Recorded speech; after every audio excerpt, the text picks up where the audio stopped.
Record, and let's go. What's up, world? This is Real Talk about real business, a podcast featuring a different guest each episode. Join me as we are given the opportunity to hear their story, the battles they face, the obstacles they've overcome, the losses they've incurred, the lessons they've learned, the memories they've made, the lives they've touched, the wins they've had, the opportunities yet to present themselves. Who am I? My name is Mason, and for the past decade, I've been grinding and hustling on a level you would understand. I've sold everything, from candy bars to big screens. I own the #1 electronics store in Las Vegas called Best Deal in Town. It's been my primary focus and my pride and joy for the last 6 years. It's given me opportunities I never would have thought it possible. It's introduced me to people I never thought I would know. I don't have all the answers. In fact, I have very, very few. But what I do have are a ton of questions. And that's my story. Join me as we talk with real people who have really done it, with real hardships and real success. Despite all the odds, despite all the naysayers, all the constant negativity, and the ever-mounting uncertainty that we are faced with every single day. This is their story on Real Talk. Yo, what is up, world? It is Mason with Business Breakdown, and we have another episode of Real Talk for you today. Today we are joined by one of my really good friends, someone I've been working out for years. We've talked a lot about the ins and outs of a small business, and he's a local business owner here himself. And I want to introduce my good friend Brian Kangas with Lift Tech. How you doing, Mason? Doing well, man. Good to hear. So your first podcast ever, huh? Yes, it is. Listen to thousands of hours, but this is the first minute in. How's it feel so far? It's not too bad. All right, yeah, it's not as bad. You'll by the end of it, you're gonna be like real loosey goosey, and you're gonna just trust me. Everyone's like by the end of it is a lot more experienced. Anyway, Okay. So tell us a little bit about your company, what you do, and where you're at right now, and then we'll kind of dig into some of the history of it. But tell us about what you have going on right now. Okay, so we are a residential garage door company here in the Vegas Valley. Mm-hmm. We're still pretty small, getting through some, a little bit of growing pains, and we are just getting into overcoming some hurdles in terms of growth, let's say. There's tons of hurdles in growth. Yes, we'll dig into those yeah. for sure. So what do you guys do in terms of, like, what do you offer? Like commercial, residential? Just residential. Okay. We'll eventually get into commercial and doing gates and whatnot. And that's like full service, anything dealing with the garage door you can do. Exactly, like the garage door, the motor, like. Is there anything you don't do with the garage door? No, not really. Okay. We'll put one up in here. It'll be badass. Dude, that'd be awesome. That would be okay. We're gonna get rid of this wall. Yeah, all right. Glass door. This will be sick. Dude, it'd be awesome. And you're gonna do it for free, and we'll sponsor you. Yeah. This is awesome. Great idea. All right. We'll just have to work in a deal with Best Deal. Yeah. I mean, sure. Yeah, we could probably get some store credit, like 10% off or something. All right. So how, like, Let's start. How do you get into garage doors? Like, because I don't think anyone like growing up's like when I grow up I want to be the owner of a garage door company. Like, I always say that most construction people don't get in because of a master plan. Like it's usually you falling in because something else you needed a job. Sure. So we like I went through many different jobs trying to find myself, let's say. I went through through schooling. Did you go to college? I went to college. I didn't graduate. I'm with you. I went to college. Okay. I didn't graduate. I went to college. Though. Yeah. I went to college for a long time. Okay. Like 6 years. That is a long time. But I just went. Hopefully you had fun. I had a blast. It wasn't 6 years. It was like 4.5. But Okay. anyway. 5 6. But so, where'd you go to, or where did you go to college? I went to Salt Lake Community College, Okay. and I went to CSN. Okay, cool, So sweet. I still plan on going back and getting, I guess, polishing the edges, I should say. Yeah, and there's certain things that bother me. Like I know. so, There's days where I'm kind of like I should, but I'm like F that. Like Yeah. why? Well, I mean, I still use stuff today from my marketing class at Salt Lake Community College. That's cool. You know, That's so, really cool. Yeah. Yeah.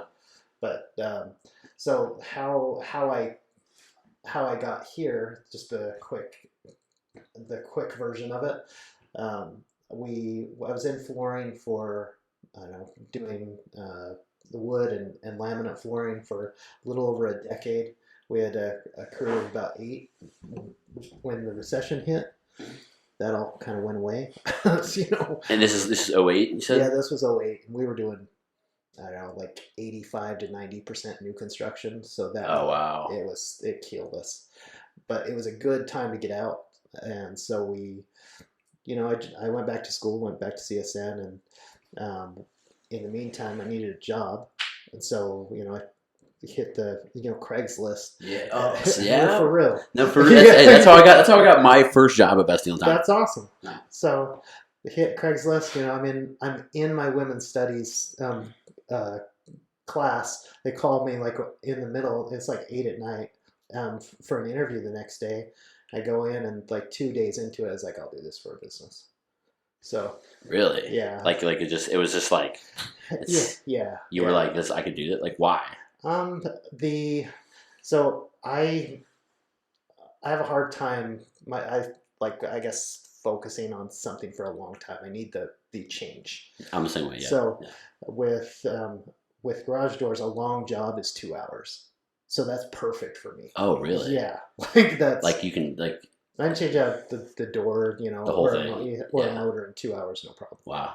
So that kind of fit. The margins were good, so that fit, and I like the hands-on mechanical part of it. Right. So that all came into play there, and I was done with flooring. Like I spent a decade doing that. Right. So I was ready to move on. So you're 2 days in, and you're like, "This is it." Absolutely. So how do you work for this company for a while and then the ropes? I worked for them for let's see, I already knew like the contractor's process, so I knew 2 days in I needed 4 years to get my license. So I was like, that's what I'll do, so that's what I did. Wow, that's a plan. Yeah. That's awesome. You have to have 4 years. Yeah, you have 4 years in the trade, at least in most trades that I know of, before you can open a business and have like a full-on like garage door company or like a, I don't know, framing business or something like that. Right, yeah. So it's basically like a trade version of your bachelor's. Okay, that makes sense. So so you did that for 4 years for someone else, and the whole time you were just like learn the ropes and yeah. So like at what point like was it like the 4 year mark, like on the day you were like Phew! Or like tell us the story of like how you got it started. Well, so I had I did all the paperwork and stuff. It was the contractor's license is fairly daunting. It's like 26 pages of it. They could shorten it to 3, no problem. Okay, yeah. So it's a little killing the rainforest. Oh yeah. Well, for sure they could shorten it to 6, like no problem. All right. So anyways, I my process was as like I picked up little things from the other companies as far as how they started growing, like they kind of picked up property management companies and stuff like that. So I started soliciting like on the side before I started getting going. Okay. And so we had a time between jobs, because there wasn't back to back. Right. So it was allowing me within the job that I had that I could go out and solicit while I was working. So you had you had a job and you were starting a business. Yeah, that's a lot. It was, yeah. And it's so basically while I had that other job, I actually got my license they just didn't know, Oh. And so I did that for 2 years to build it up, and then when it got busy enough, I quit, and then went off. So when was it busy enough that you quit? Like what year was that? That was probably, I would say, 2018. So, but 2016 is when you started it, and you Yeah. grinded it for 2 years on like side hustling it, basically. Yeah, like making no money. Just like learning the ropes, basically, or Yeah, like, and I, in hindsight, I should have gone farther into learning more about I guess, the paperwork side of it versus just the technical side of it. Technical side of it's pretty easy. So, did you make some costly mistakes, or I've made many. like what? You can share one. Share a very costly mistake with us. Having a website built on Handshake. So Did you pay him up yeah, front? I'm guessing. paid him $2,000 up front, and I don't own it. Like that was hard. Bro, Yeah, how did you come to me? I didn't even know. Well, now you know. I know. I'll help you build a website and teach you how to do it for free. That would be great. Yeah. There'll be a course down below. I'm just kidding. Yeah. No, that was one of my. I've learned many things. Because I'm, I guess, more trusting than I should be. I'm the same way, dude. I'm the same way. Yeah. So that was hard. And like thought the person was a friend. So like it'd be like, like handshake at the gym. Right. Like, so that I didn't think even twice about it. Right. And so, it's. So what he built? So you gave him the money, he built it, and then what? I built it, and I wasn't even thinking, like, in hindsight, I could have done it in a much better way. I wasn't paying for the hosting because he's got a bunch of sites. I was like, all right, I'm already paying him for leads. I paid him to do it, and it just fell apart. Just one day, out of talking, it's like, it was like, well, my website. It's like, what are you talking about? Like, your website. So then, was he going to just sell it to somebody else with all the? Well, I was paying for each of the leads that he was bringing in, so it was like I paid for the website and then the leads that were brought in. So it was just shady. That stinks, man. Yeah. So I mean, that was one lesson. There's many. Tons. Yeah. So you get started and you really hit the ground running in 2018 when you got that like cranking away. So are you a one-man band? I was a one-man band for a while. Like I've got a guy that helped me on the weekends and stuff like that. We've got one employee right now. I was a little scared to go out with the employees for a while because of the flooring experience, because we had up to 8 employees, and it wasn't fun. Employees can be awesome or they can not be awesome. But I know that that's my deficiency because I can learn more about management. So, and it's so hard, like to just like to learn to start to trust people. Absolutely. But like once you like learn that skill a little bit, like it becomes a lot easier to just start pushing responsibilities onto people and stuff, because you realize that other people can do it too. Because like the owner mentality is, no one does it like me. Exactly. No one does it as good as me. I promise. That's why you started. Yeah, right. That's right. And like I tell my guys at the store all the time, I go, I'll take the trash out better than anybody here. Yeah. Like literally, like when the guys go, oh, the dumpster's full, I'm like, no, it's not. I will go and like I will get in the dumpster. I'm like, look, this is how you do it, man. Yeah. No one does it better than us, you know. I was cleaning the bathroom at the warehouse like 2 days ago, so I know. You got a warehouse too? Yeah. All right, cool.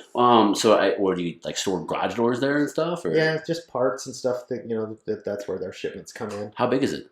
We're only like 300 square feet. Oh, okay, that's it. We're Okay. just subleasing part of it. Oh, okay, cool. We're actually in the works to get another like 1,000 square feet spot down off of Sahara and Dean Martin. Oh, sweet.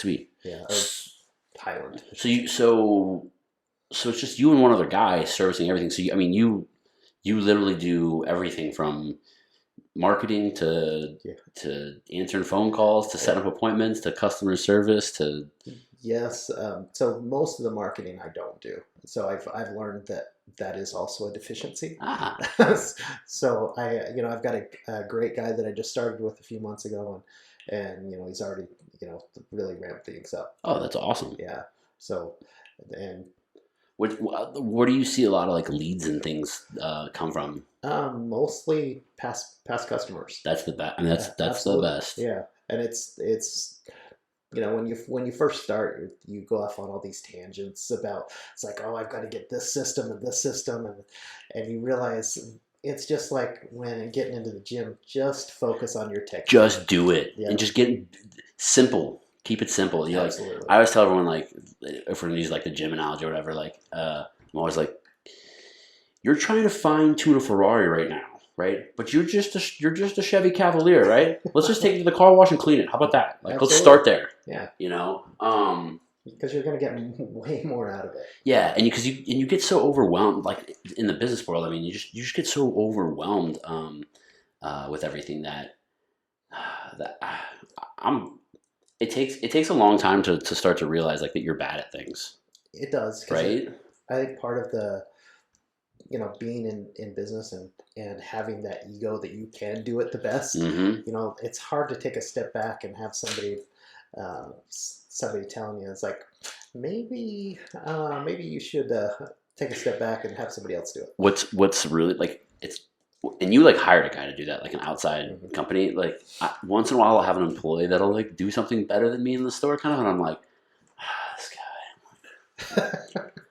I'm happy, right? I mean, right? But at the same token, too, I'm a competitor, just by nature, right? So are you. I mean, like, and so I'm just like. It's great, great.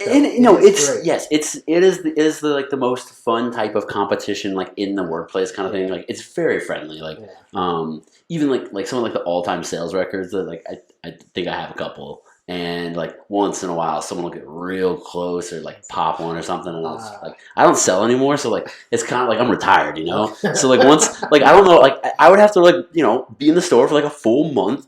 Every single day, like to set another record. Yeah. And I'm not ready to. I'm not ready to unretire. Yeah. And but some of these guys, man, they're like, hey, I'm getting there. I'm like, you're not gonna get there.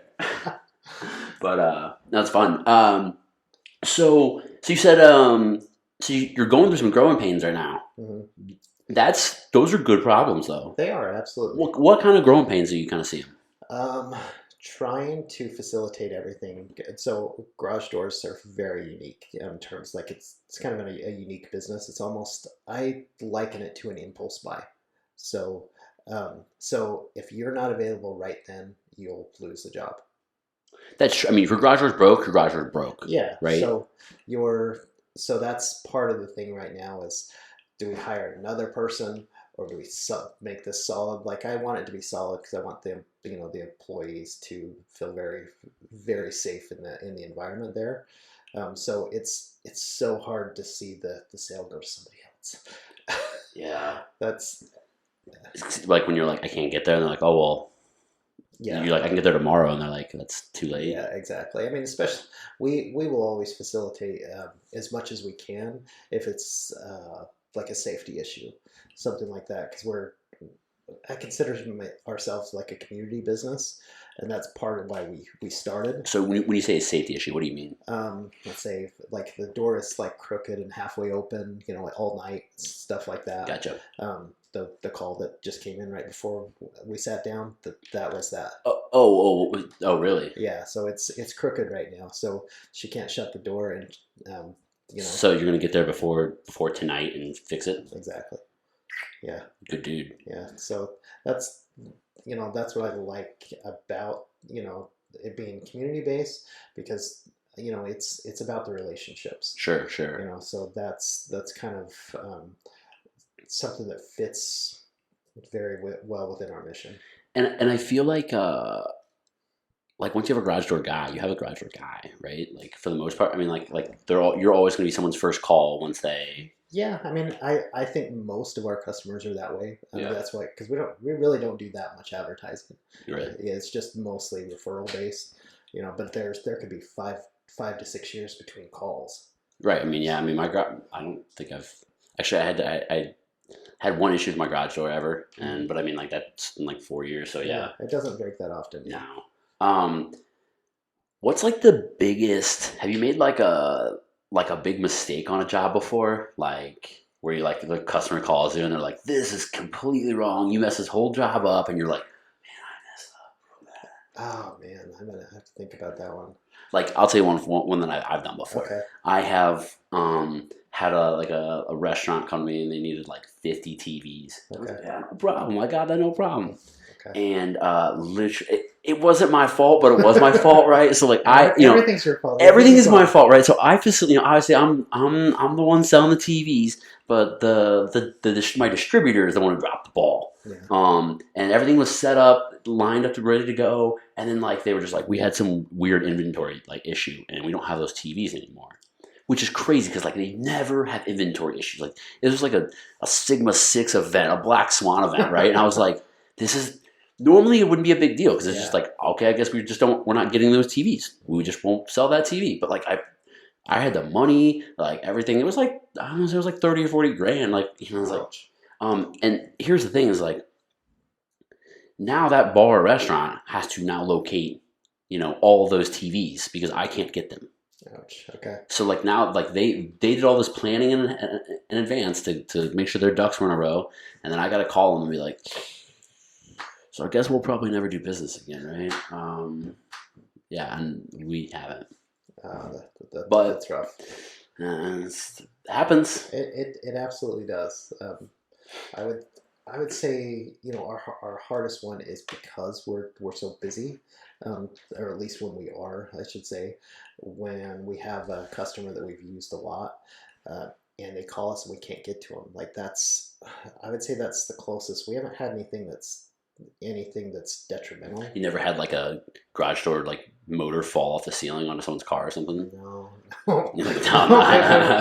Like that's the kind of stuff that like scares me. Oh yeah. That like having an employee at least like again, I'm not worried about if I was you, I'm sure you're never worried about the quality of your work. Yeah. But when you hire, absolutely. Especially the guy we've got, he's very meticulous, So that's good. Like he's figured stuff out, and a lot of times, like you said with the sales, he's done it better than I have. I was like, I just taught you how to do that. How'd you do it better? Right? Yeah. And you're like, that's awesome. Yeah. It's this weird dynamic. I know. So what about so. Like I feel like it's such a hard thing to do. So are you going to keep when you do hire somebody because you're going to have to? Absolutely. And hopefully by the end of the year we'll have 2 to 3 more. Oh wow! Yeah. So like, do you have like a training program? Do you? Yes. So we they go out with me for about a month. Okay. And like it's kind of laughable because my training program that I went through personally was 3 days, and they kicked me out onto my own. Oh, really? Yeah. So, and I guess fake it till you make it. Yeah, sure. I mean, I had no idea what I was doing when my first serving job at a restaurant was at this restaurant that we used to go to all the time back home. My parents still go there like every day, and I showed up for the first day, and the guy like my first like shift. And he was like, "All right, that's your first table over there." And I was like, "But am I supposed to like shadows? Like I've never served like at a restaurant ever. Okay. I'm like 19. And he goes, "Oh, dude," he's like, "How many times have you been here?" And I was like, "A bunch." And he's like, "Oh, you're fine. Go over there." That's how. And then I was a server for the next 4 years. That's amazing. That's baptism by fire. Sure, but it was terrible. But so they go out with you for a month. They'll shadow you. We put them through an industry training course. Oh, there's like an actual thing, huh? Yeah. Oh, cool. So that fills in the gaps that I will forget about or whatever, because there's I'm sure I forgot half of the stuff. Absolutely, yeah. Because you just assume after you've done it so long that people already know. It's second nature to you, yeah. So in that time, are they like fully trained and like? I would say they could handle almost most of the things, or at least figure them out, because there's variations of stuff. So with the basics, they can figure it out, and we're a phone call away to help them. Right, yeah. And I would assume like the big advantage like of today versus 10 years ago, 20 years ago, like you can FaceTime someone. Absolutely. Like that's got to be huge. Yeah. You know, It's a good and a bad thing, especially with like when customers send us pictures and stuff. It never works. It's never what they think it's wrong. oh, really? Never. Like, so we actually stopped taking videos and stuff because it just, you have to kind of almost feel what's going on and hear it. Okay. A lot of it, I guess, like my wife's in the medical field, and so she said a lot of what they see is what they hear. You know, like, Okay. so when she's a respiratory therapist, so she can go into a room and hear somebody breathing correctly. Oh, or okay. whatnot. Yeah. So we do that a lot with the door. It's like you hear a little thing, like after you're done, it's like, all right, what was that? Like, and fix that little thing. Right. And then that makes all the difference. They're like, oh, it's off the, like something's going off the track over here, but you really, it's like something up there is causing it to be off the track over there. Yeah. That makes sense. So does your wife help at all? Well, she's a consultant, let's say. her input is heard. Yeah, I mean, she's got fantastic insight to it because, you know, like I don't even know what I don't know, and she's like, I wish I could have her energy and her input in it, but I know that's not her love. She's got some energy. Absolutely. Yeah. She could sell. She would be your best salesman. She's like the most charismatic, like pragmatic person that I've ever met. So it's like she's definitely, she could kill whatever she does. Yeah, absolutely. Yeah. So growing into, you know, having more employees, does that mean you'll be taking a back seat as far as actually being on calls and? Yeah. You So know? that's what I'm trying to do right now. You know, like our next step is getting people in the office, because my love is actually going out and finding the work. You know, like, oh, really? You like that? I do, and I'm not I'm a pretty introverted person. You know, Yeah. like I don't, but that I like. That's so weird. Well, you like that? I do. That's like, all. That's a good thing to like, because most people don't like. So that's the hard part. Yeah, like I like going to, like, I mean, when I was 18, right out of high school, you're trying to find myself.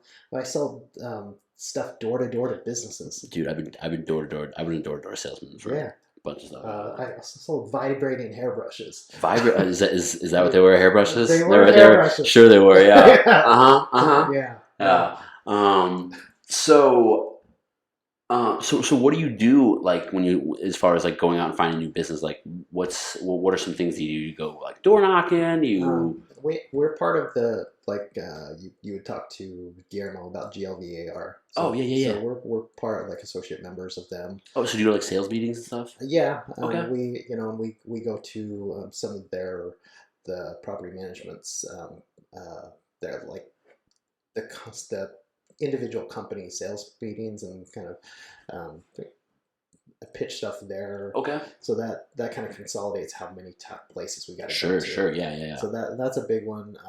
A lot of referral stuff. It's a lot of kind of just pounding the pavement. Right. There's that thing that I used to do. I wonder, you ever heard of the employee network? I have. So yeah, so like a lot of the big casinos and even like the electricity company out here, Okay. all the municipalities, like all the big companies that are part of it, and basically there's tons of businesses, small and large, in Las Vegas that are part of the employee network. Okay. And so like, let's say you work for like Caesars, right? Yeah. Caesars is a part of that, and they have a card and it says, "I work for Caesars. I'm a part of the employee network." Okay. There's tons of large and small businesses that offer them deals, basically. Okay. So the idea is like, hey, when you work at Caesars, you get a deal everywhere else in Las Vegas. So if you want to find a garage door guy, just go to our website, because you're a part of the employee network. Type in garage door, and it'll bring up all the approved employee network people. And you get them like 10% off or something. But but then they do like these road shows, like they'll come up for like a weekend. For like 4 days or something, like Thursday, Friday, or like Wednesday, Thursday, Friday, I think, actually. And you'll go to like Caesars or like the Flamingo, and like all their employees will come through there. Oh, that's awesome. And you get to talk to every single person, and they're like, hey, what do you do? And you're like, I'm a garage door guy. And someone's like, oh, I got an issue with my garage door at home. And you're like, you're like, look, I'll hook you up because you're part of the employee, and Yeah. like if that's something you like, I'll put you in touch with that guy who runs Absolutely. it. It's for it. I used to do it all the time. It was really cool, but it just got to the point where like everyone came to the table and they're like, "Oh, you're the TV guy," and I'm like, "Why am I here? You already know who I am." So like whatever. Well, you can be using your talent somewhere else. Sure, yeah. And I could probably send like an employee there or something, but Yeah. it is a long day. It You're there all day like, "Hi, you want to know about garage doors?" No? Okay. Yeah. I get it. Well, most of the stuff that we do like that, people are fairly interested in it, so it's not as bad. Yeah, and yeah. Yeah, it's like that's part of the game. Sure. They're It's home looking. improvement. Yeah. So do you see yourself like being a garage door guy for life? Like, I don't ever see myself selling it. Let me say that. okay. Like it's as far as I read quite a bit. Like Audible is. Yeah, we've talked a bunch of different books and stuff. I wonder if you get you on our little book list. Me and Chris. Me and Chris got a book list and nice. all that go motivational CEO stuff. Yeah.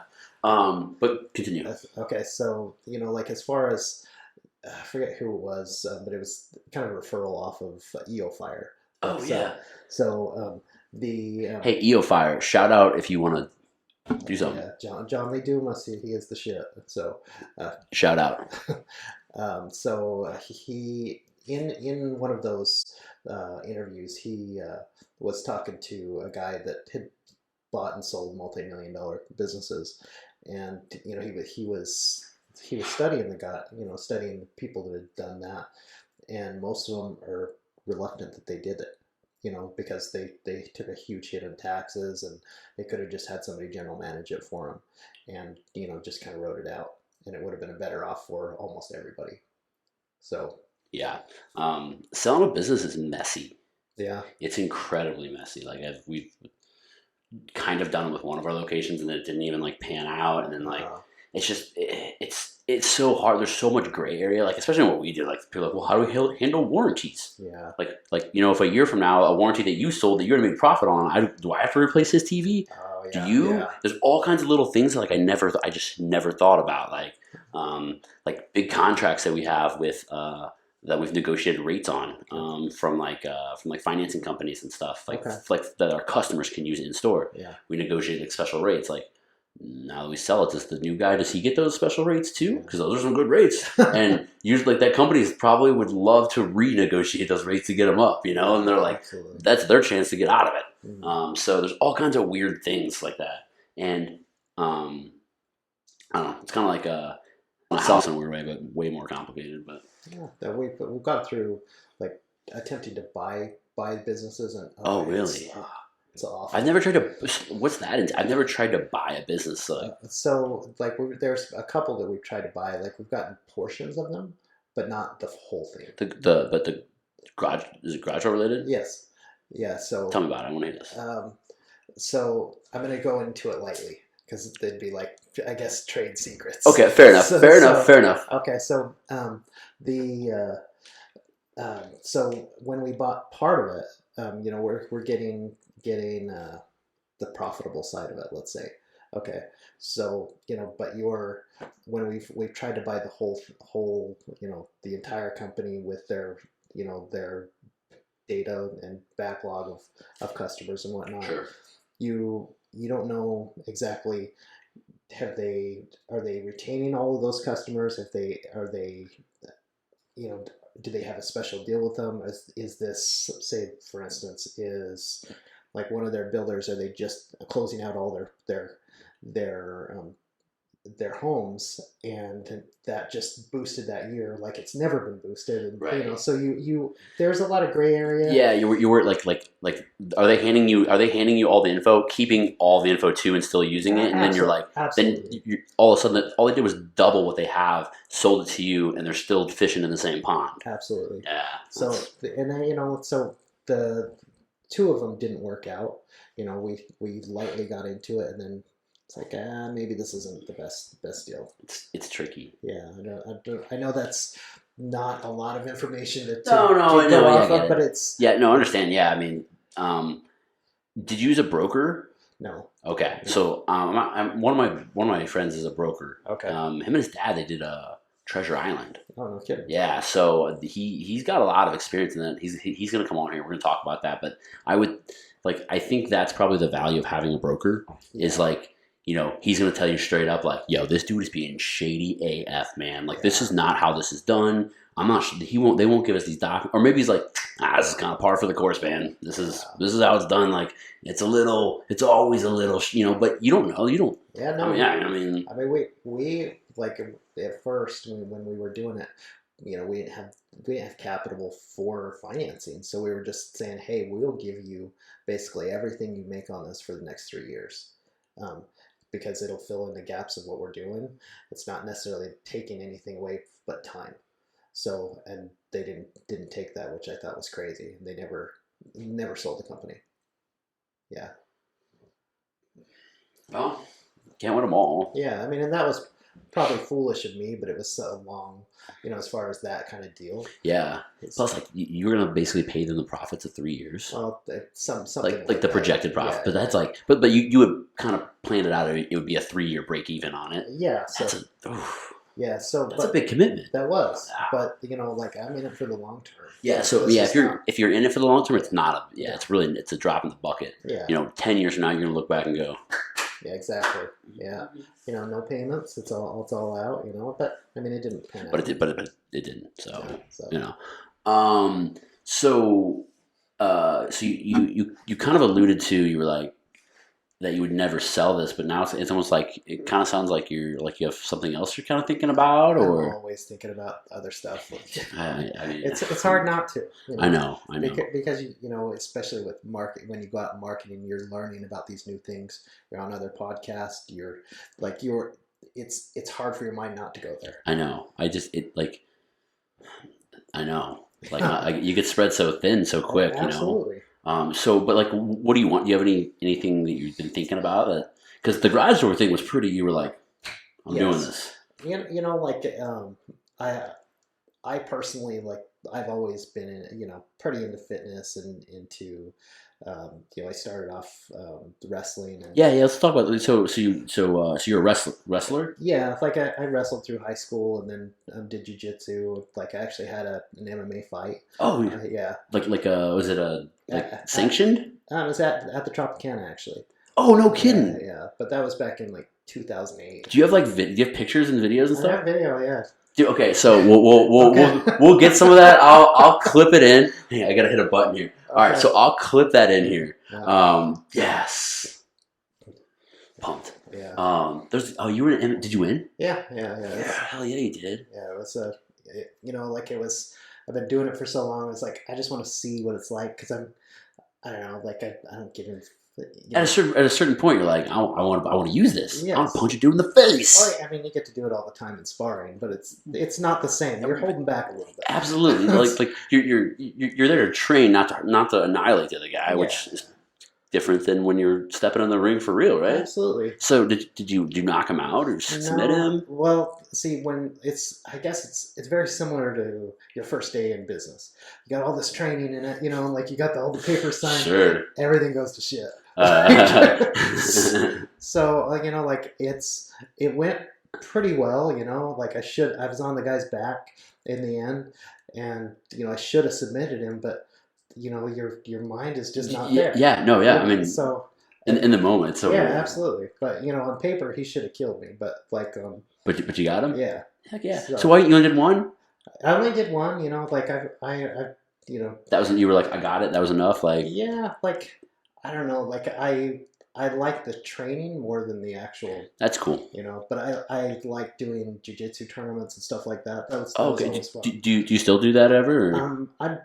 I've been waiting for COVID to kind of subside before I go back, but its long-term plan is to get my black belt. Oh, that's awesome. Yeah. Do you have a brown belt now, or no? I've just got a blue belt right now. Well, I'm not. Where's that at? So, as for adults, it'd be white belt, blue belt, purple belt, brown belt, black belt. Gotcha. So, if you're in what's the gi, mm-hmm. so you're like I'm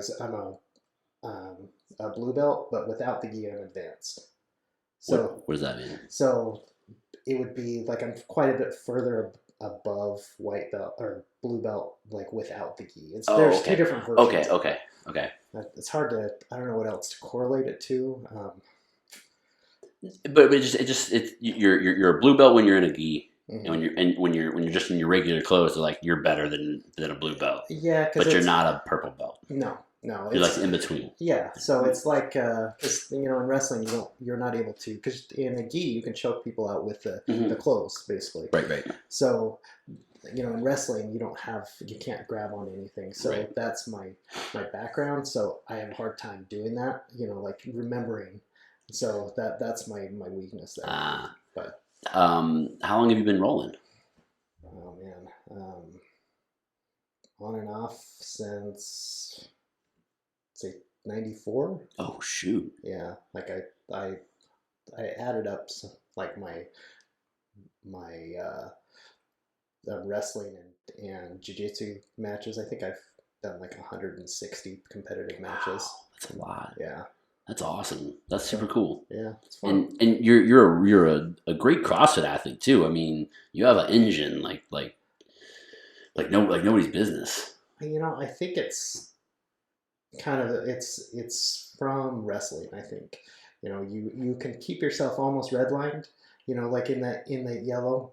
And you can keep yourself there because that's what it takes to win. And I feel like you also you know how to fight for your life. Like in the last 2 or 3 minutes of a workout, it's one of those things where it's like can I keep it? It's a fight in your head. At least for me, I feel like people are in my head when I'm at the end of a workout, are screaming or I'm screaming at myself, I'm like, ah! Absolutely. And just get through the next 2 minutes. Ideally, I would like to. I don't know. I've always wondered, could I do a business in, the fitness arena? But I don't know. Yeah, I've kind of tried that. Personally, I did a thing called Business and Barbells. Okay. Where it was supposed to be kind of fitness meets finance and entrepreneurship, and it's just hard. It's fitness. The fitness industry is so hard. If you're not 100% in it, that's like any business. Yeah, but it's just I don't know. I don't personally I guess I feel like it would just destroy my love for fitness. Fair enough. Right, because I used to be obsessed with electronics, in high school and stuff. I actually used to buy iPod minis, the ones you get all the sweet colors, the candy apple green one, right? So they had bad batteries, and they would go out after 8 or 9 months, and everyone was basically selling these things for $25. Wow. And I was buying them off kids on the bus, left and right. I found a website, and I was ordering batteries for $11, fixing them. I was flipping iPods like nobody's business. I love that kind of stuff. But then now I have a business in electronics, and I've done everything. I taught myself how to fix phones and computers and everything. And now it ruined my passion for it. Now when someone's like, "Hey, would you like to take apart a computer or something?" Back in the day, I'd be like, "Heck yeah, I'll be all about it." Now I'm like, well, is it because it's not challenging to you anymore? I'm just it feels like work. Okay. It's not fun. Yeah. Not saying that I don't like running my business or whatever, but fitness is fun. Yesterday I was talking to Brandon, who's a bodybuilder, and we were talking about how we get to go to the gym. Yeah. And there's other people who are after I get off work, I have to go to the gym, and I'm like, okay, that I don't want to have to go. I don't want to look at fitness as a task. It's something I really enjoy. So that's for me at least. My thought on it, why I don't want to get into fitness, because I started that business barbells thing, and I was like, oh, yeah, this is killing me. I'm like, this isn't fun. It's kind of for me, it's a meditation. That's why I have a hard time not leaving everything out there. That's I need to basically dump my mental shit out there. Mm-hmm. Yeah, that's where the decompression happens. It is. Yeah. And I explain it, especially when I'm running. I like to run a lot, and there's a rapper. His name's NF. Okay. Shout out NF. Okay. But he has a song where he talks about how his brain is a mansion, right? And each room, is different parts of his brain, basically, in different memories and like sides of him. Some people get to come into every room, right? Okay. Or come into this room. Some rooms are totally off limits. Yeah. Some rooms, some people can go in. Some rooms, he's scared himself to even like open that door and go down that. Like, so like that's what I think about like when I'm working out and I'm running. Like I get like access to these rooms Okay. that I don't normally get access to. Yeah. And then like as weird as this sounds too, I'm like I now found like hidden staircases and tunnels in this house, right? Like where like this thought is now connected to this thought. And like I can draw parallels and stuff, and like I've had a lot of like aha moments working out. Like I've been, in the middle of like a 25-minute workout and just like dying, and like, but like I'm thinking about something like I just figured out a solution to that problem. Like holy cow! Yeah. Like whether it's business, and usually it's business stuff. Like because that's where I like to think. Is like you said, like leave it all out there because But I think, do you think fitness?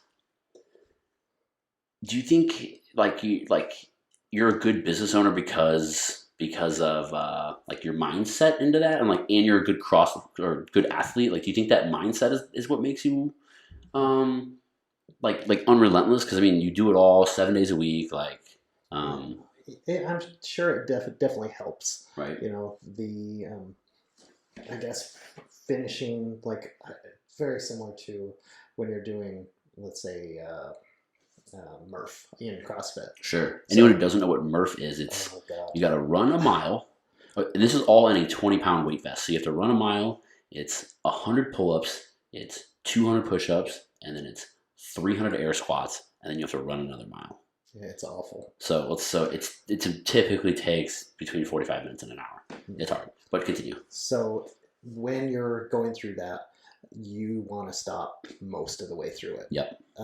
So I guess just finishing it to completion is very similar to a lot of tasks in business. It's like, God, you just want to stop. Like, you just want to start something else because it's just like you hit so many roadblocks, and then sometimes you do, and then you pick it up another time. But it's usually you get that growth when you keep on hitting it. Because I mean, there's really like a book I'd love.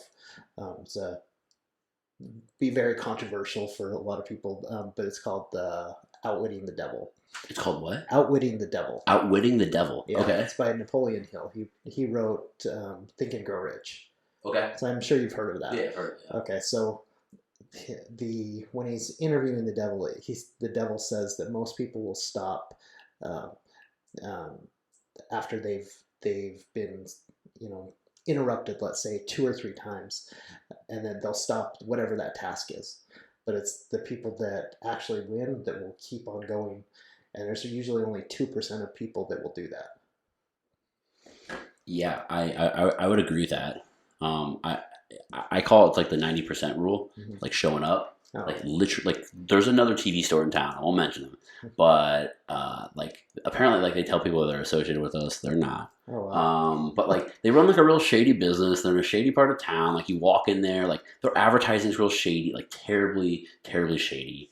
They put like wrong prices and stuff, and they're like, "Oh, well, that's the financing price if you do that." It's very misleading. We've had customers come in and complain and stuff about it, and they're like, "I can't believe your other store over there is." I'm like, "Whoa! It's not my store." I've even heard you had 2 stores. No, I have 1 store in Las Vegas. Oh my God! Yeah, no, I've heard that. There's also a website that is impersonating me. I mean, straight up, there are pictures off of my Facebook.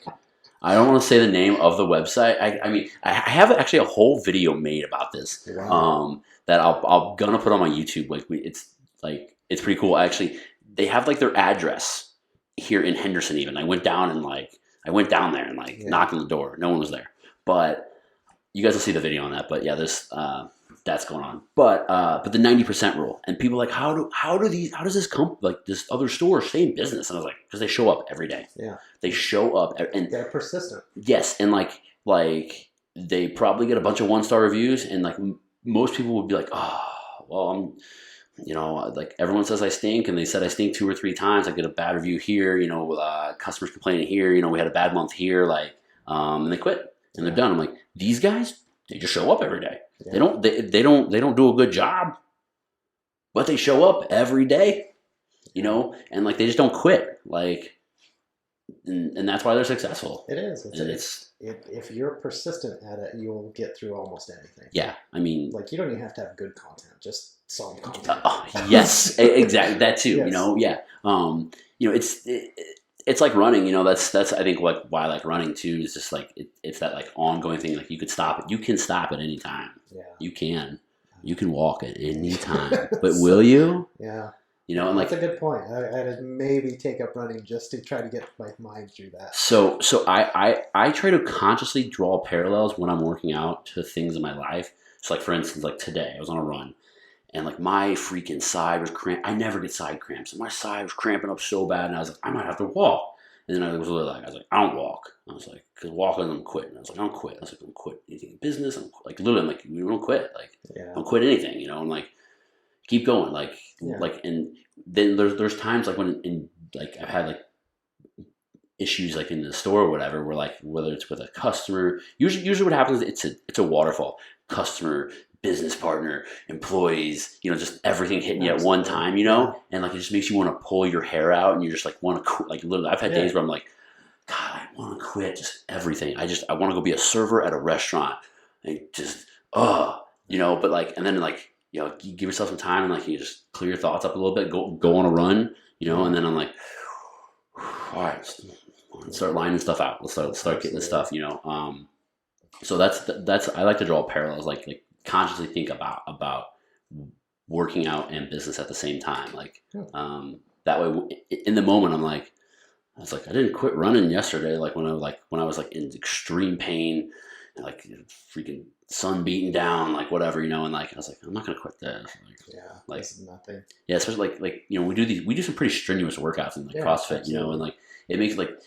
When there's tasks in my daily life that I have to do that are really hard, I'm like, this is nothing compared to that. Like, I'm almost dying for 25 minutes. Like, I can do this spreadsheet thing for an hour or whatever. Like, yeah, I guess in the parallel in jiu-jitsu would be when you get, I'm definitely not there, you know, in terms of high level, but when you get high level, you can have a choke on somebody as tight as you can, but they learn how to slow their heartbeat down and breathe, like just breathe slowly and get through it, and you just can't choke them. Like it seems physically impossible what they're doing, but you can't choke them. Really? Yeah, you know, I've seen like a bunch of high level black belts do it. Just like I don't know how they do that, but they do it.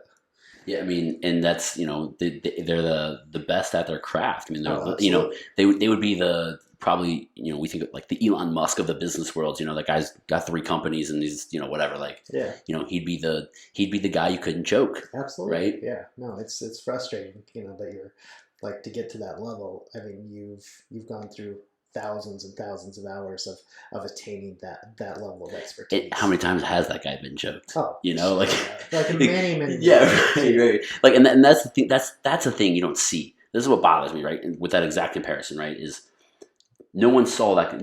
No one's seen that guy getting choked. So some people walk up and they're like, "Oh, he's naturally gifted. He just has." And I see in business all the time too. Where people are like, "Oh, that guy's lazy. Or he never works anymore, or whatever." And like you know, like you're building up your business and you, like you said, you're going to get a couple people underneath you. Mm-hmm. You know, if you get a GM eventually to run it on a day-to-day kind of thing, like.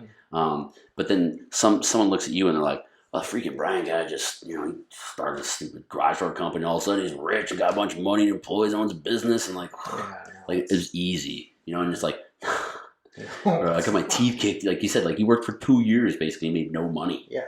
You know, like. Yeah, I mean, there's still times where you gotta, you know, level up and you don't make any money for a while. You know, like to make that next step, or at least it's vastly, you know, depleted. You know? Yeah. So have you, what have you found that you've enjoyed the most in your entire process with Lift Tech? I really like, well, for right now, I like giving somebody else the opportunity to learn and learn a trade. Really like that's, especially this new guy, it's phenomenal. Like he's had a lot of jobs, but my guess with his background is he hasn't had the opportunity to grow in really any field. It's so common, man. It's so like I try to find people like that, like who just need an opportunity. Yeah. And because I was saying for the longest time, I was like, if someone would just give me a bunch of money, I could open up a business. I don't even care. Like this, when I was 18, 19, 20, I was like, just give me some money and I will open up. It doesn't even matter what it is. Like I'm just passionate about business. I need an opportunity. Yeah. Someone gave me an opportunity, so that was cool. That's and awesome. but yeah, to say, so I try to do that with the employees because they see that they're like, Oh yeah. I've had guys who've been like, I've been trying to be a manager at every job I've ever had, and I'm like, all right, well let's figure out how to get you there. Yeah. And like that's super cool. Yeah. So seeing your new guy grow has been really awesome for you. It's been amazing. Like he's went through the training course way faster than I thought he could. Shout out new guy. Yes, he's badass, Jonathan. So I think he's given that opportunity that he's not had before. It sounds like most of the stuff he's had prior to it was just kind of monotonous. You do it all day long. Right. You're not going to learn anything. It's not going to benefit your family. There's something to it, like when somebody trusts you too, like like you trust him, and he probably knows that you trust him, and he's like, because he's going on doing jobs by himself, right? Absolutely. And is he a company vehicle? He's driving his own vehicle right Right now. now, yeah. He's got that option. But like to have someone like put that level of trust in you, like you all of a sudden are like as the employee, what's his name? Joe, you said? Jonathan. Jonathan's probably like, well, I take a little bit of extra pride in my work because I don't want to let Brian down. Yeah. Brian's got a lot of faith in me. Brian always takes care of me. I don't want to let Brian down. Yeah. That's cool. Yeah, no, it's been growing, I'm sure, for both of us. Yeah. In terms of business and life. Right, right.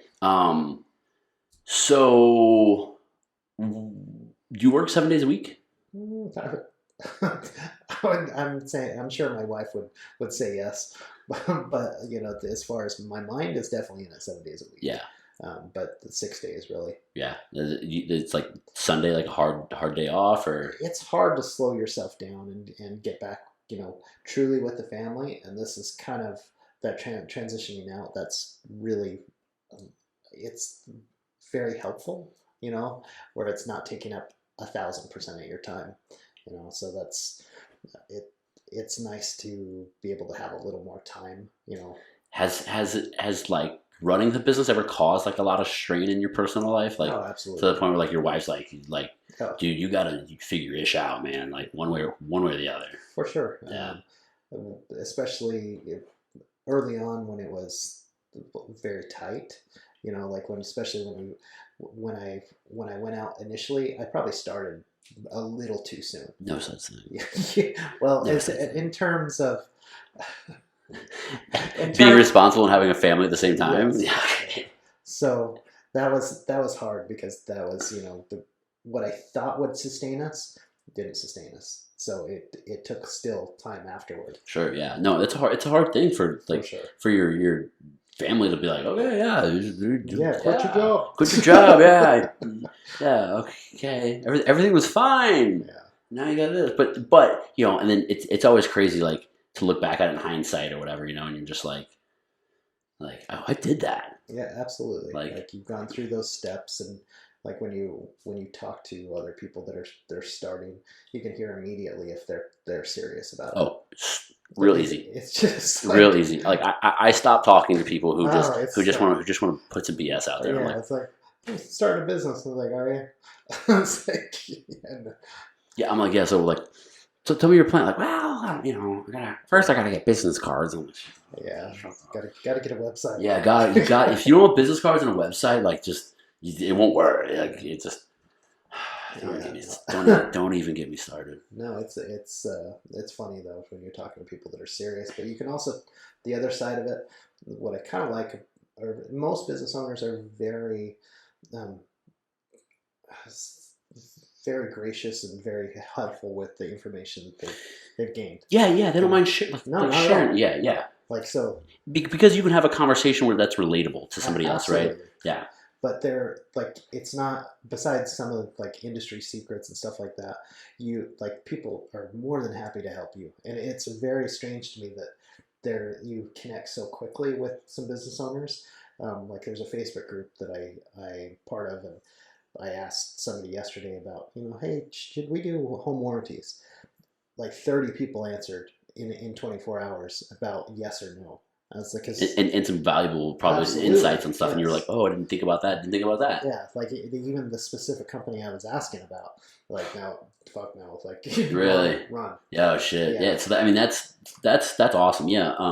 I think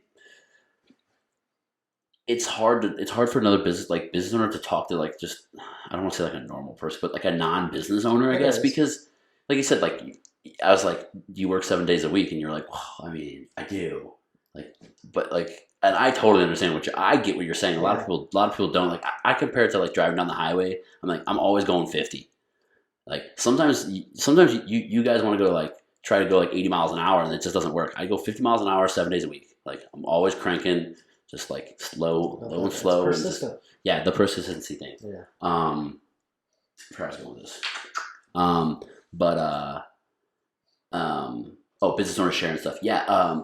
And I struggle with it especially because like there's not a lot of 30-year-old business owners out there. no. So when I like talk to some of my friends about like we're talking about like what's going on in life and stuff, like we have completely different sets of problems outside of women. Yeah, But like our prerogatives and things are very different. Our mindsets on our perspectives, I should say, not our mind. Me and my friends have very similar mindsets, but our perspectives on stuff. Just because like I look at it as a business owner and like a lot of things bigger long term, and like they're more like on like a day to day basis things. And it's just like so like I end up identifying and like having a lot of like older friends. Like you're 10 years older than me probably. How old are you? 42. 42. Yeah, I mean I'm 30, so just makes it easier to have a conversation, I think. It is. I mean, especially.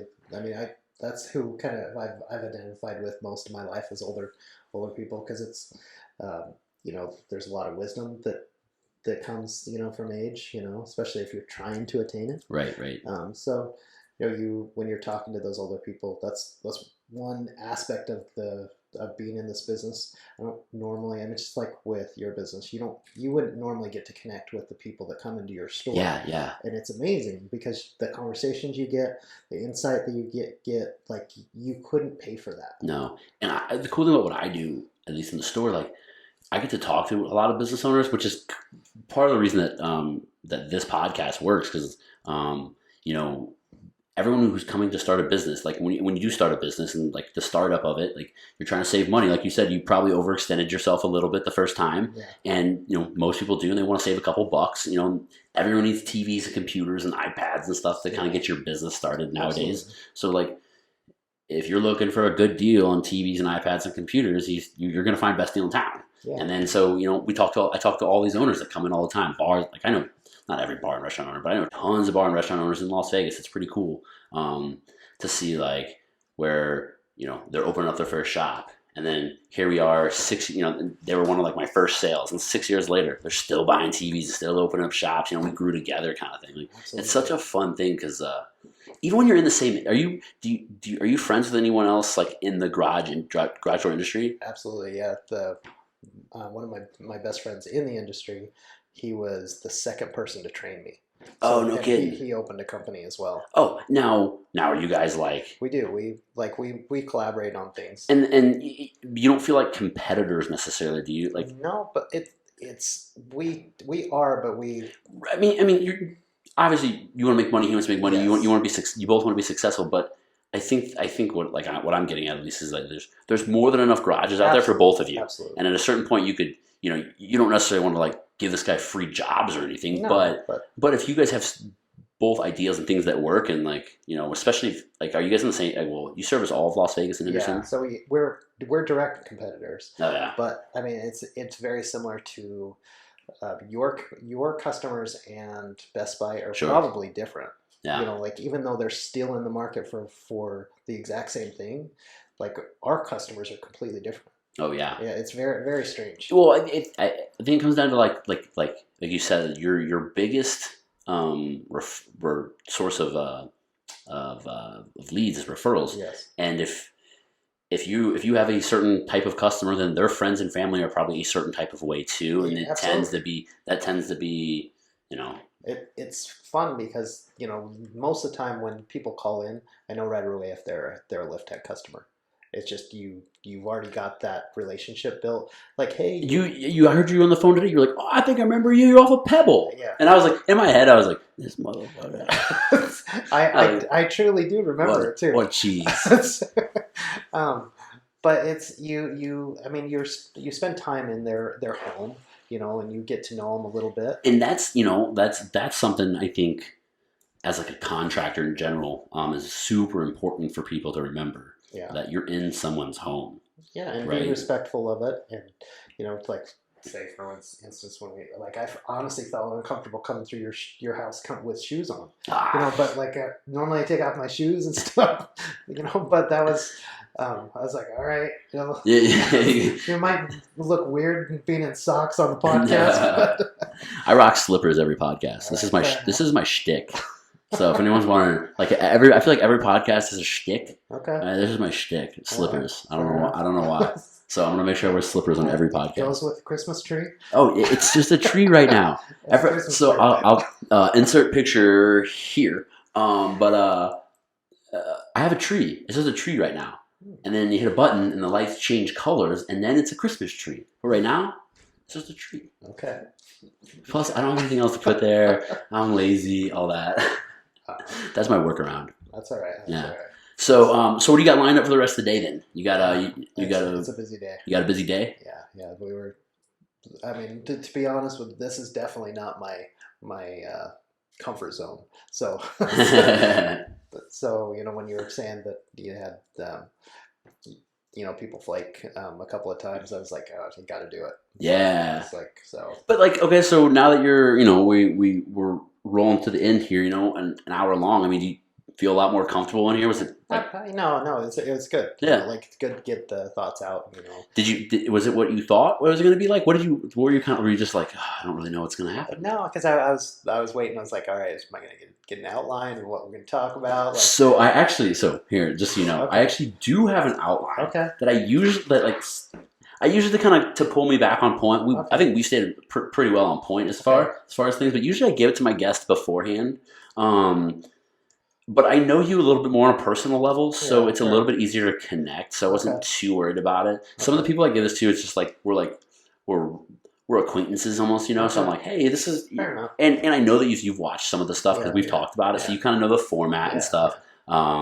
So that's why I didn't give you the outline, because I don't want people. The one thing I don't want them to do is like studying, because I know they will. They'll just be nervous, and they're going to be like, okay, he's going to ask me that. And to be honest with you, like half the stuff I don't even ask about, There is one thing I do want to ask you about that I just saw in my outline.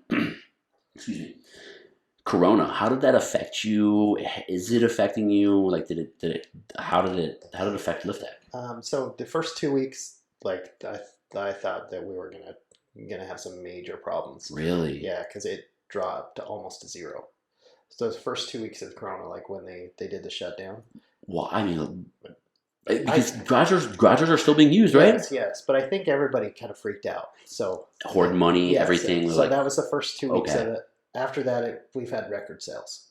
Yeah, we had a great 2020. We had a great 20. Well, I mean, every home improvement store, like their stock are through them, and I guess it's because people are getting stimulus money or something and doing all their home improvements and stuff. But I'm just like I go to Lowe's and I'm like, there's so many people here. There's a lot, and the prices of product has skyrocketed. I mean, like a 2x4 is just like through the roof. Yeah. Sheet of plywood's like $50. Yeah, I think a 2x4 is like $8 right now at Lowe's. Yeah, it's crazy. Like I have a crazy trailer that I built. Insert picture here. I have a crazy trailer that I built with all 2x4s, as a gate on the outside to transfer TVs. And I remember I paid like $279 or something. That was like a year and a half ago. And then just like so I'm having some work done here. And my contractor's like, it's gonna be this much for this, and I'm like, that's not right. And he's like, it is. He's like, go look at the prices, and I'm like, man, it's definitely much different. Yeah, it's hard with the supply chain. Like that has been like you just have to prepare the people that are buying. It's like it is going to take forever. Like we'll get it done, but it'll take a while. Like right now we're out 3 months sometimes on special orders. 3 months. Is that just like a weird part or weird size garage door? Just a weird size garage door. Like we have a really cool door going in up here in a couple of weeks, but it's been 3 months out. But it's all glass. It's badass. Sick. Yeah. So that's what we do in here. hey, what I was thinking, but we're doing it on the wrong door. We should do it on that side. That'd be cool. That's the outside. How cool would that be? We just like the backdrop and just like pull this. Yeah. All right, give me a quote. All right. All right. So we're gonna do one last thing real quick. I do this thing called Real Talk Rapid Fire. I'm just gonna ask you a couple yes or no's. You've probably heard a bunch of these anyway. I need to come up with a couple new ones, but window seat or aisle seat? Window seat. Why? I like to see what's going on. You can see what's going on from 6 feet away. Okay, so I'm different, and so in a plane for sure window seat, but in a restaurant I need to see what's going on. Like it would be like in comparison, it would be an aisle seat. Okay, but on a plane you're a window seat guy. For sure. You just lost a couple books or lost a couple points. I like to see the scenery. Fair enough. Favorite city? Oh man, what's the? It's in Croatia, Zagreb. Did you go there? Yeah, it's kind of sketchy. Okay. Old, and like that's where we like to travel. Like it's off the beaten path, sketchy. Is that where you go, like for your vacation stuff? You go to like non-touristy stuff? Yeah, like it's. We went to Bali 2 years ago. For wherever reason wherever we go, like it's kind of a side note, we kind of attract like some kind of natural disaster. There's so many stories where, so a week before we went to Bali, they had the tsunami. A week. When we went to Spain, they had Catalonia was trying to secede from Spain. So we actually drove right into the protest. Oh. Yeah. Wow. That was scary. Yeah, there's many stories like that. All right. Yeah. Just remind me not to travel with you. Yeah. Or probably not a good idea. Go anywhere that you've been before or after. Okay, got it. Cats or dogs? Dogs. Good man. Do you like your pizza cut in squares or triangles? I'm a Rosati's man. So squares. Yeah. Hey, Rosati's, fun fact, great TVs. Best TVs at all. Not the best. There's a lot of good TVs, pizza joints, but they have great TVs. That's good. I wonder where they got them. What's up, Kyle? Are aliens real? Yes. Do you think they're here? Yeah, I do. Ooh, you do? Yes, I do. Do you think they're like disguised like humans, or you think they're like hiding, or? No, I most likely I don't know anybody that's seen them, but I think the universe is so vast. How could there not be?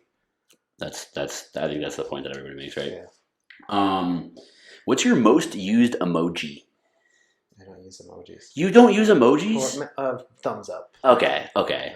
You're so bored. I'll say that because it annoys my wife, so I stopped. Oh, really? Yeah. So I used to not use emojis for the longest time, and then this is like 5 or 6 years ago. One of my friends was like, "Dude," he's like, "chicks love emojis," and since and then I started using emojis, and that was why I started. Now I'm just like I can speak emoji. If you could change your first name, what would you change it to? I'd probably use my middle name, Lars. That's okay. You gotta that doesn't count. It can't be any of your names you currently have. Okay, so probably Gene because I'm a big Gene Simmons fan. Okay, Gene. That's my mom's name. No kidding. With a J, but you with a G, right? Yeah. There was. I had a Gene on this podcast. Oh, that's awesome. Yeah. Let's see. Are you a call or a text person? Text, but texting annoys me. Really? Yeah, it takes too long. I just want to get it over with. Oh, I'm a texter over call all day. I'd much rather call because I'm most of the time doing something else, so I just want to get it over with, and it takes too long to text. Are you just a slow texter? Because I feel like I feel like the call in takes too much time. Ring, hey, how you doing? What's going on? I'd much rather call. All right. How many pairs of shoes do you own? Probably 35. Wow, that's a lot of shoes. Yeah, that's like do Stitch Fix, so they just send me shit all the time. Wow. Okay. What is your favorite alcohol? I would say it's a Radler. What's a Radler? Something we found in Croatia, actually. What is that? It's basically like a grapefruit beer. Okay. Yeah, I'll bring you some. It's Okay. yeah. Stiegel Radler. I could get down with some grapefruit beer. Yeah. Do you have a favorite stock? Yeah, I do. So my my wife and I were dating for like 13 years before we got married. Jeez. Yeah, so we've been together for 22. Yeah, That's a long time. it is. So, Shout out wife. yes. Can't believe you put up with 22 years. I'm going on an hour and 15 minutes, and I'm like, you just guys gotta go. Yeah, she puts up with a lot. I'll give it that. So I started getting into stocks around the time that we were really getting serious about thinking about getting married.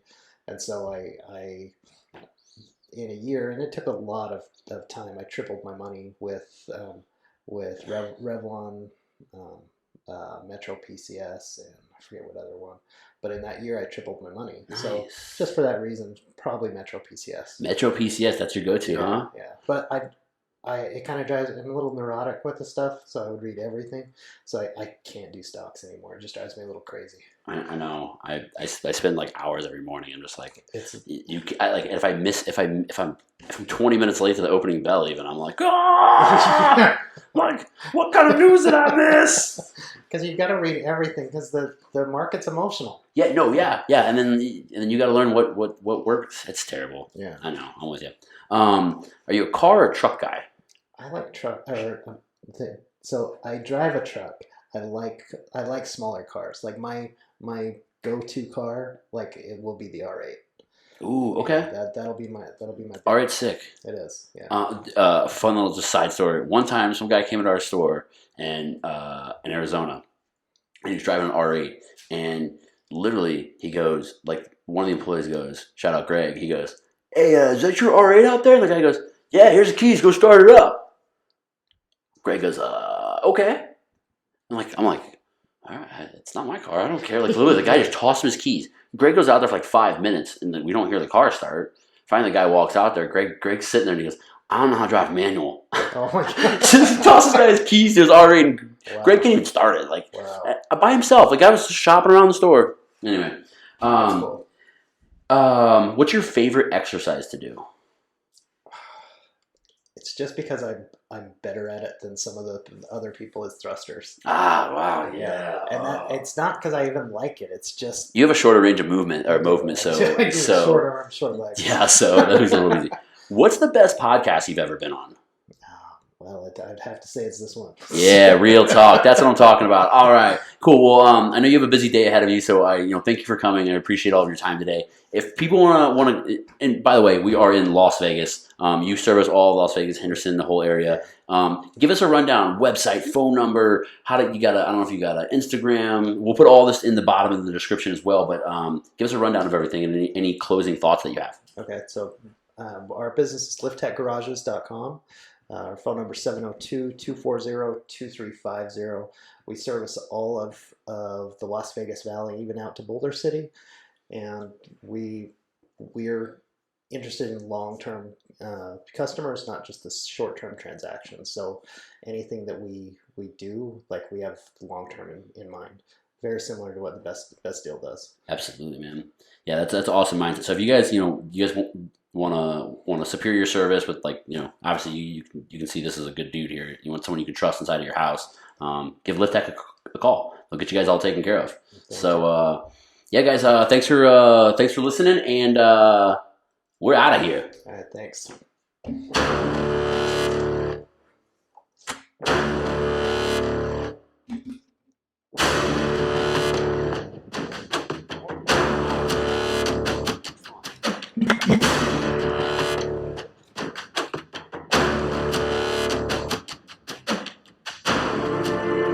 Wait, I forgot. Okay. One more question.